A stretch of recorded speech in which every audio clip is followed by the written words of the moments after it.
Hello everyone and welcome back. My name is Mr. Kovold, and in this video I'm going to go over some practice problems involving mixtures of gases and partial pressures. So in the last video I had talked about Dalton's law of partial pressures and mole fractions and things of that nature. So what we can do is use those to help solve the problem.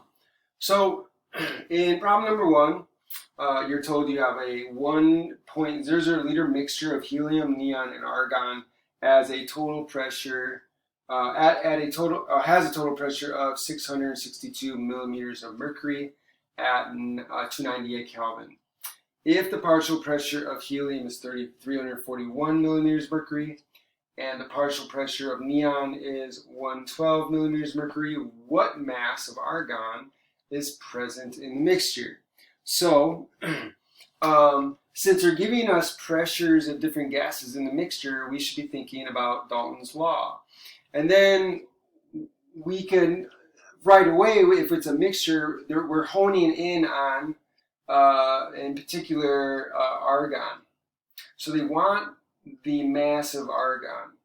We could get the mass of argon if we knew the moles of argon using the molar mass.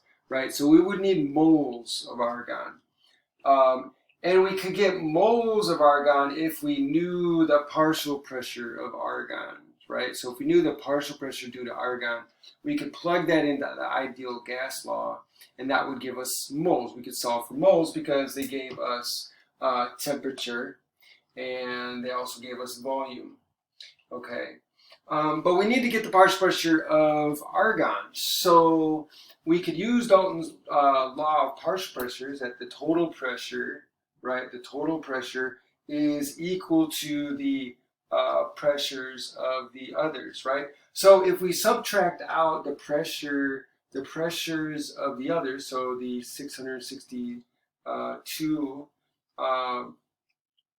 what is it, the 341 and the, where is it, 112, subtract that from the total, and whatever's left over should be the partial pressure of argon.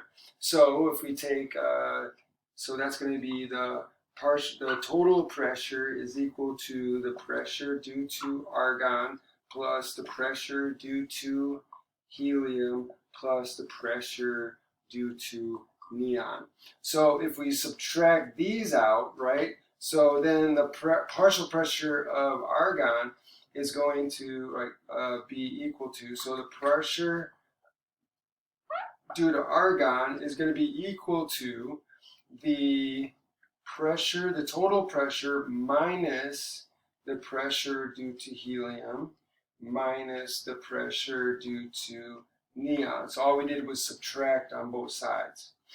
So if we put that together, so we have 662 millimeters of mercury minus 341 millimeters of mercury minus 112 millimeters of mercury. And so that's going to be, so we get our calculator. And so we got 662 minus 341 minus 112 equals, and that's 209. So we get a partial pressure of 209 millimeters of mercury. So now we have the pressure due to mercury, or due to argon. We have the temperature in Kelvin, and we have the volume in liters. So what we need to do now is convert this to atmospheres.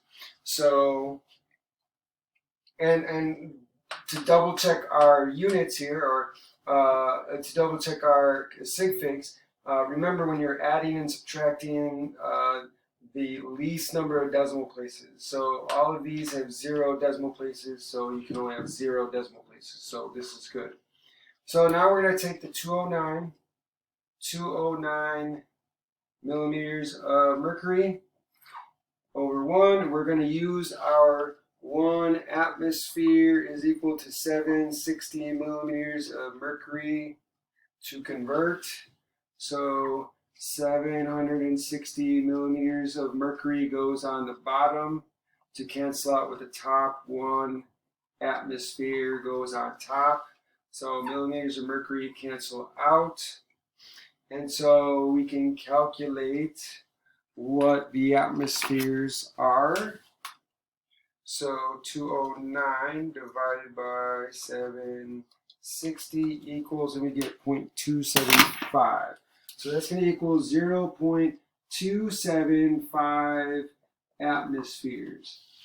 And so keeping track of our sig figs, the 1 atmosphere to 760 millimeters mercury, that's an exact relationship, so we don't need to worry about sig figs. And so we have 3 sig figs here, so we need 3 sig figs here, so we are good.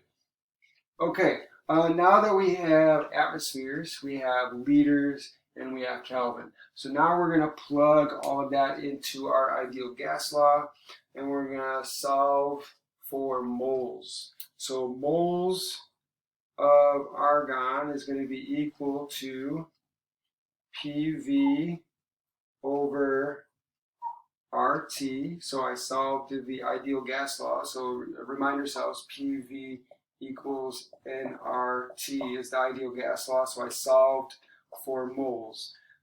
And so now we just plug everything in. I have 0.275 atmospheres multiplied by volume, which is 1.00 liters, over R, which is 0.08206 liter atmospheres, over Kelvin mole, and then multiplied by temperature, which is 298 Kelvin, 298 Kelvin. So atmospheres cancels out, liters cancels out, Kelvin cancels out, leaving us with moles. So now if I do my calculation, the calculation will be 0.275 multiplied by 1 divided by 0.08206 divided by 298 equals, and I get a moles of 0.011245. So that's going to be equal to 0.11245 moles of argon. Okay, so now I have moles of argon.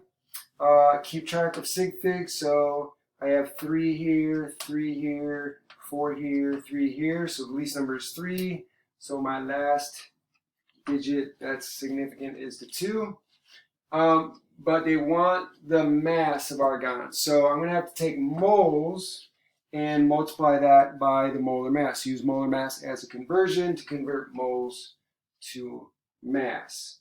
So I'm going to do that right here. So I have 0.11245 moles of argon over 1. And now we use the molar mass. The molar mass of argon is 3995.